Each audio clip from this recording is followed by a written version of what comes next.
Growing up in Tucson, Arizona, Mexican culture surrounded us. The food, the language, the colors. The first time I saw an unauthorized traveler was in the early 1970s, out in the desert.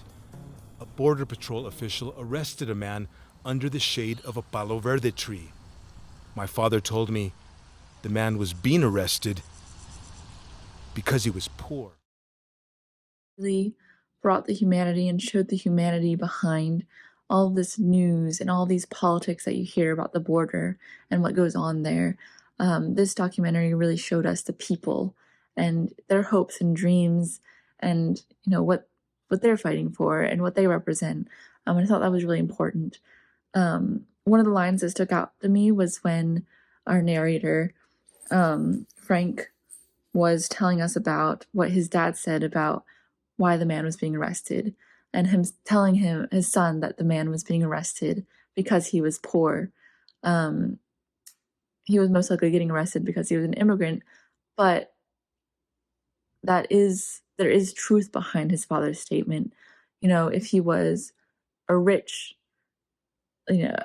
immigrant, would he be treated the same way? Most likely not. He's moving from his country because he's poor and impoverished and unable to build the life for himself that he wants. And so that's why he came to America. And that's why he was arrested. He was arrested for simply being poor.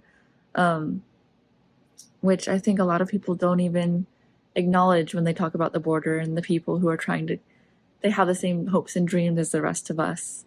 And Frank also illustrated that as well, and talking about how similar these people are to us. They want the same things, they want the same dream, the life for their families.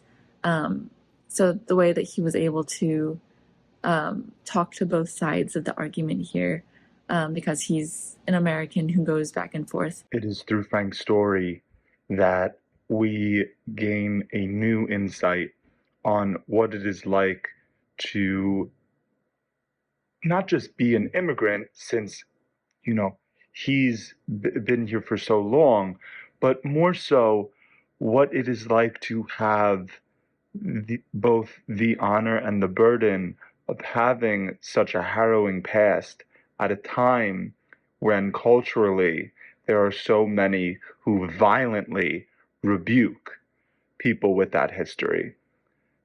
There is pride displayed here, understandable fear and apprehension, but that pride always takes dominance. And I think that's the most clear thread seen throughout this. Really kind of intense to watch.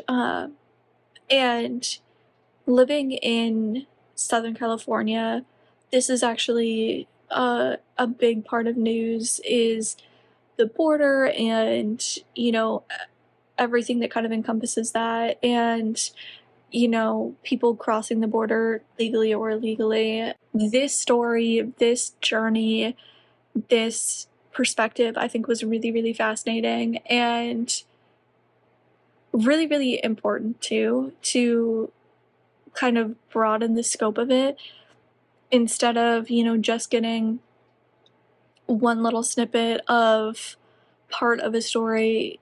Hearing more, seeing more, I think is really, really important and really, really valuable. And I really loved watching this. I loved like I said, I loved the journey that they took and how we were brought along as viewers through this journey as well. And I really, really liked it. Like I said, I thought it was really great and really informative. I think the filmmakers did a really, really good job setting up what this film was going to be about. And I liked the cinematography, listening to the interviews and the struggles, the hardships of what these people went through to migrate to America. I mean, it was difficult to watch in a lot of areas, but it was important to see it, to remind everybody not to take things for granted. I think the filmmakers were really smart in how they did this, and I enjoyed it. It was really educational. The perspective that it offered, because we've heard, the story, like the narratives on immigration and stuff, and like the things people have to go through, but this guy had a unique perspective on it as far as being someone, like he can relate to them in a unique way, and I really like that. Um, um, it gives us like more of an in as the audience, and then also I liked the how on the ground it was as far as taking us physically to the border so we could see it with our eyes, like see the like fences, like when like those shots of like the migrants like crossing in and the people clapping, and he said like the people clap and then the people behind them clap, like that was like that's real, like that was real, like so it's more visceral, like as opposed to this like concept as somebody who's never been to the border, you know what I mean? So it made it more real in people's faces, and I really appreciate that. Watching this short documentary piece creates like this sort of eye-opening moment for all and any viewer who isn't actually like wasn't particularly familiar with the struggles of the people and the countries. What this documentary explores is so deep and heartbreaking that it creates this emotional connection between the story and the viewers, and I think the film exceeded that on so many levels.